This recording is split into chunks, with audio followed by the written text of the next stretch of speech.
Hola, bienvenidas a Mujeres Hablando de con por Mujeres, el podcast de mujeres mirando mujeres. Hoy les presentamos un nuevo capítulo. ¿Están preparadas para sumergirse en este nuevo episodio? Hola, en este episodio quisimos hablar de proyectos liderados por mujeres e invitamos a Clara Ochoa.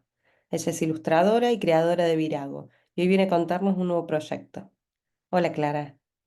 Hola, encantada. Sí, vengo a hablaros de Soy la artista, no la musa, que es la primera colección de Virago, que es una marca de nueva creación, y hablaros un poco de la colaboración con Mujeres Mirando Mujeres y de qué va este proyecto. Sí, buenísimo. Muchas gracias por recibirnos en esta entrevista.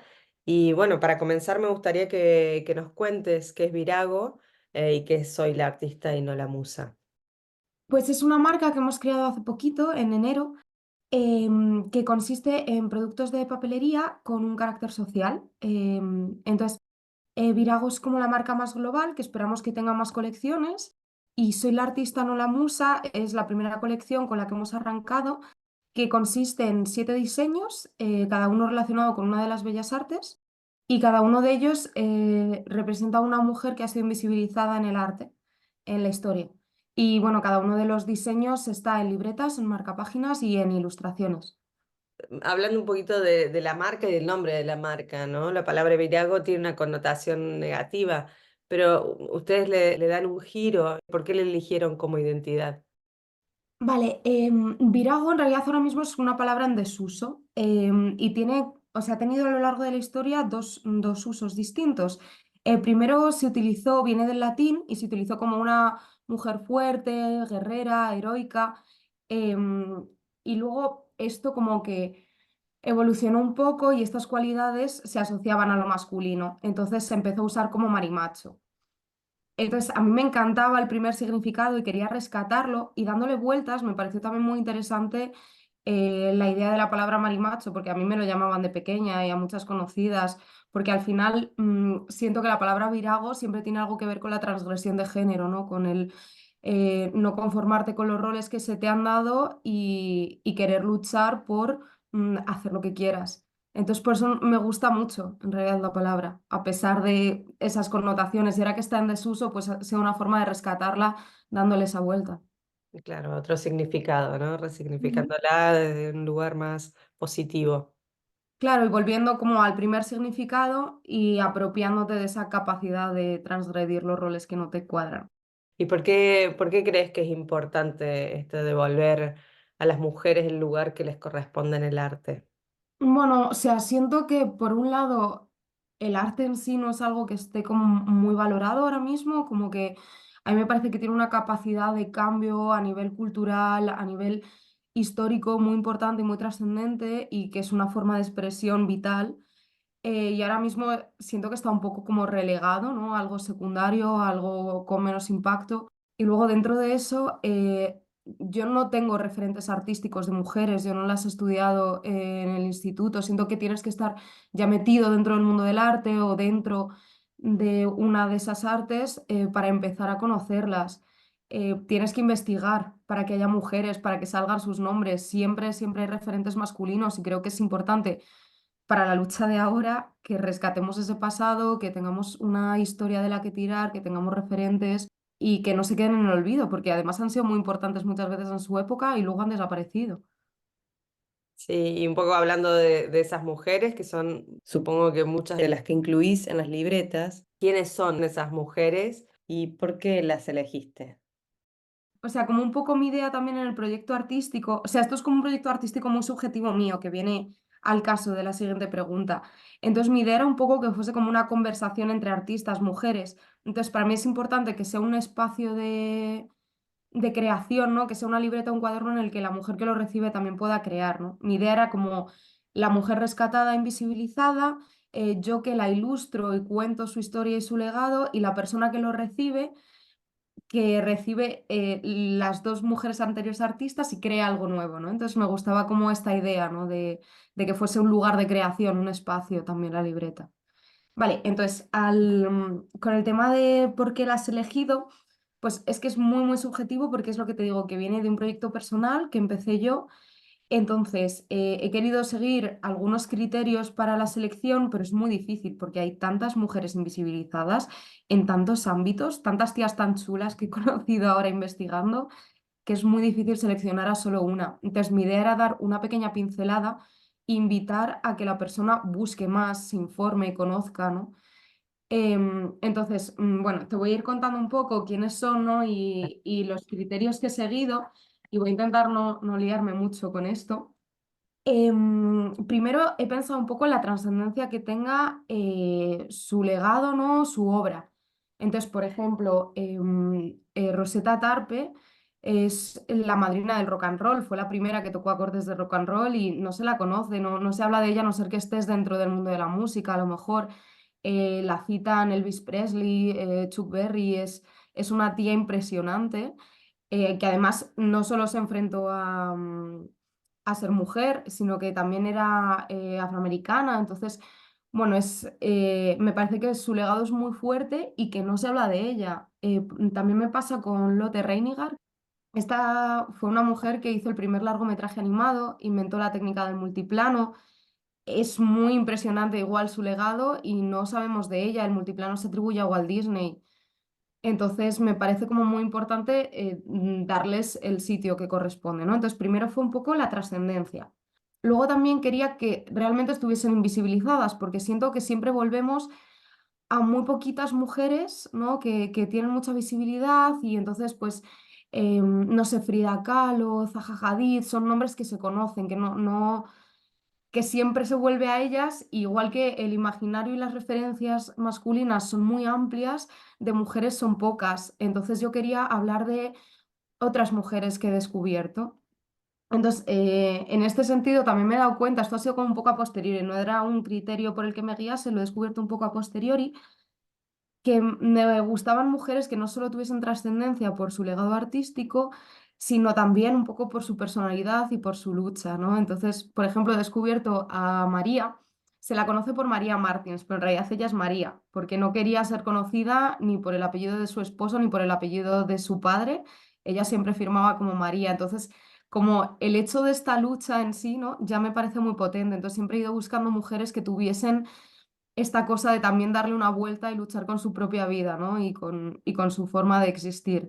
Entonces, por ejemplo, Luisa Carnés, que esta nos pilla como bastante de cerca, es una escritora de la generación del 27 y yo me acuerdo que no he estudiado casi mujeres en el instituto ni en el colegio y me gustan mucho también las sinergias entre mujeres, ¿no? Esta sororidad que tenéis, por ejemplo, en Mujeres Mirando Mujeres, que me parece increíble.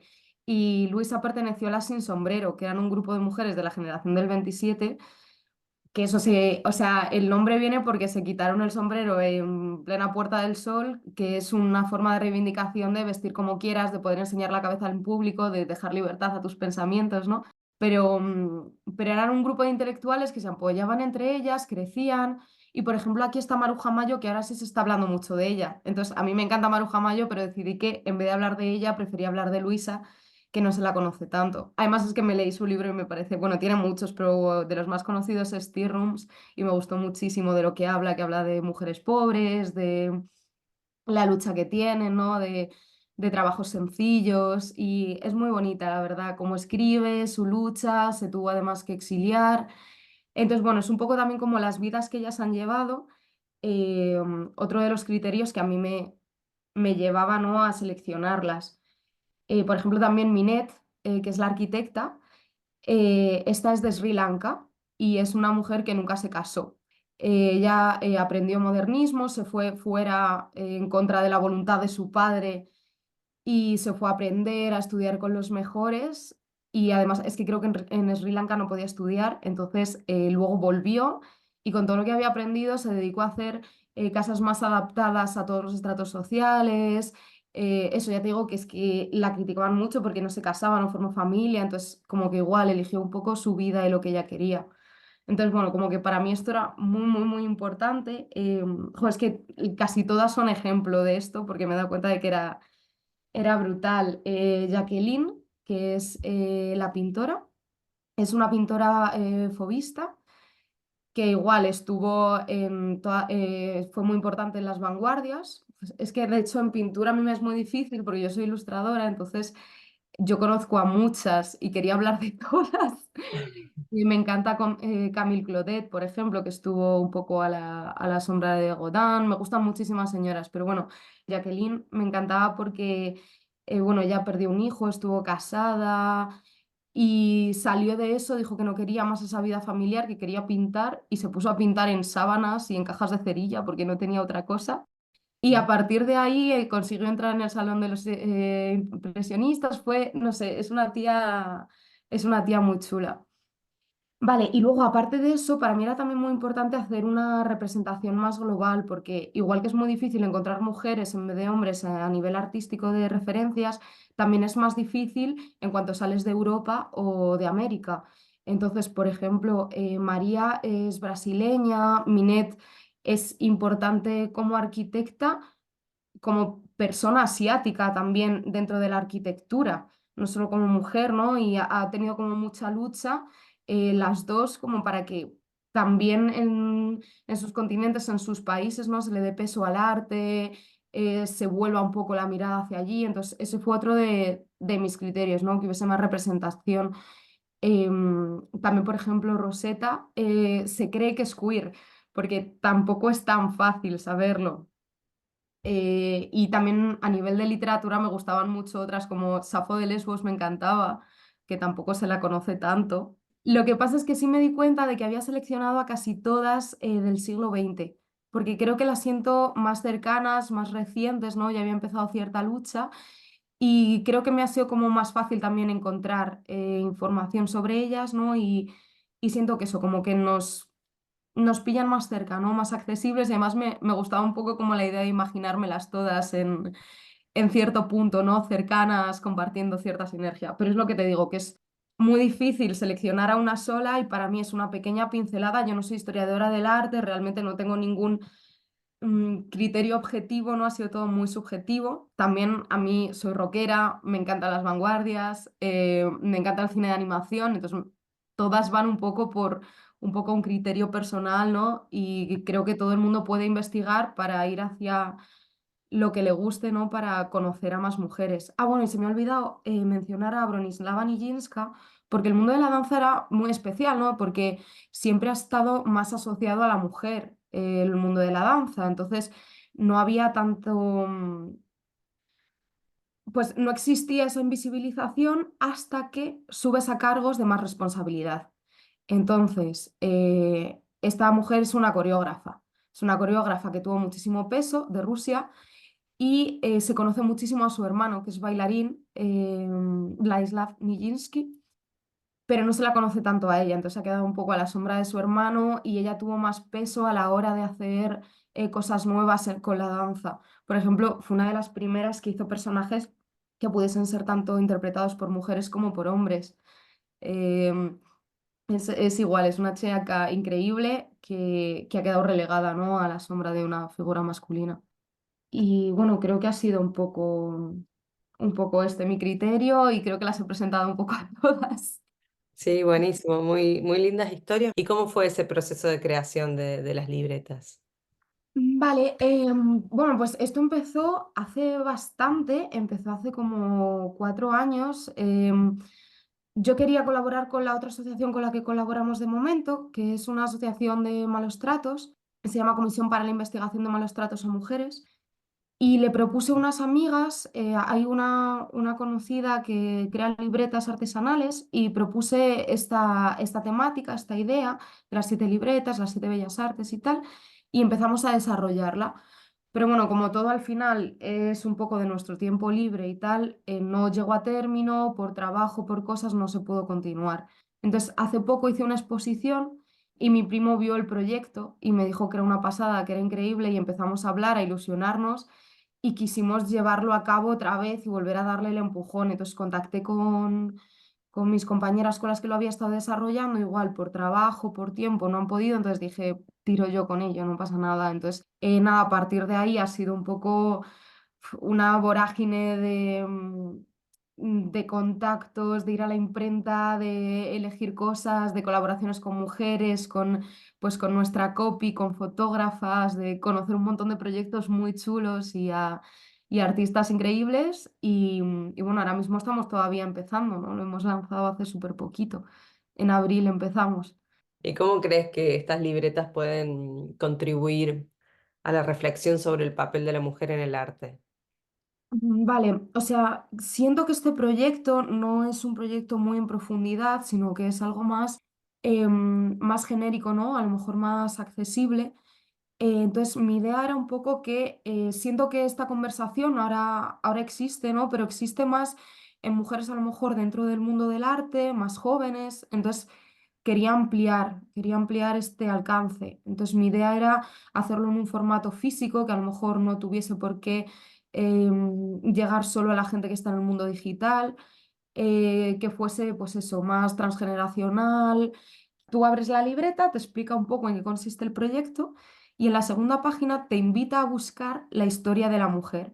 Hemos escondido la historia en una página aleatoria, con un poco como metáfora de que realmente se ha perdido su legado en la historia, entonces igual se ha perdido entre las páginas de la libreta.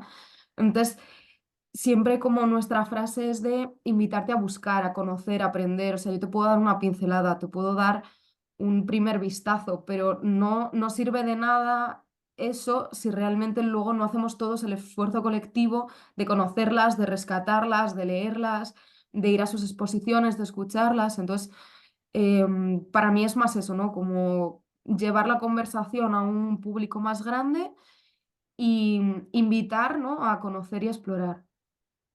Y esta colaboración que deciden hacer con Mujeres Mirando Mujeres, ¿de dónde surgió? ¿Por qué? Bueno, teníamos súper claro, ¿no? Desde el principio que era un proyecto social y que no servía solo con rescatar el pasado, ¿no? Sino que esta lucha sigue presente hoy en día y necesitábamos llevarla a otros ámbitos, ¿no? Y llevarla a gente que esté realmente luchando por esto hoy en día. Entonces estuvimos buscando asociaciones con las que colaborar, de hecho nos gustaría llegar a más y descubrimos vuestro papel, descubrimos el trabajo que hacéis. De hecho, yo cuando fui a la presentación quedé súper impresionada por todas vosotras, por esta sororidad, por esta red de apoyo, ¿no? Creo que si no estamos juntas, como que realmente no tenemos tantísimo peso y nos gustó tanto cómo trabajáis, cómo dais fuerza, ¿no? A estas mujeres artistas, cómo hacéis que aparezcamos y nos encantó vuestro trabajo y queríamos de todas a todas colaborar con vosotras. Creo que va a ser una linda colaboración, pero contanos qué se viene. Bueno, en realidad estamos un poco arrancando, entonces tampoco te creas que lo tenemos tan claro. Ahora estamos en el proceso de entrar al mercado físico, porque ahora solo se vende en digital, entonces yo creo que es un producto, primero por lo que te he dicho, que llega a más público, que no todo el mundo tiene acceso a tan fácil, ¿no? A comprarlo por internet y tal, y luego porque, o sea, al final parte de mi trabajo también ha sido la selección del material, los colores, cómo quedan, ¿no? Entonces es importante que se vea, que se toque, que se huela, ¿no? Para mí el producto. Entonces, ahora estamos en el proceso de llevarlo al mundo físico. Y luego, pues nos gustaría, si realmente vemos que funciona y que gusta este proyecto, ampliarlo de distintas maneras, o bien dentro de las mujeres invisibilizadas, abrir a otros campos, a más mujeres artistas, o bien ir por otros proyectos dentro de Virago, pero ya no dentro de Soy la artista, no la musa. Ah, bueno, y luego también con Soy la artista, no la musa, a mí me encantaría conseguir más sinergias y más colaboraciones con artistas, porque creo que es un proyecto que se da mucho a ello, ¿no? Y también nos gustaría mucho ir por allí. Me encanta, la verdad me gusta mucho el proyecto. Bueno, Clara, creo que hasta aquí hemos hablado largo y tendido. Te agradezco mucho. Sé que pronto vas a presentar las libretas. Sí, el 9 de mayo hacemos la presentación, contamos también con vosotras. Nada, muchas gracias a ti también por invitarme aquí, por dejarme conoceros, por vuestro proyectazo. Gracias, Clara, y felicitaciones. Hasta la próxima. Hasta aquí nuestro podcast de hoy. Puedes dejarnos algún comentario en nuestras redes sociales, visitar nuestra página web www.mujeresmirandoamujeres.com y consultar cómo asociarte. No te lo pienses, súmate. Hasta el próximo capítulo, mujeres.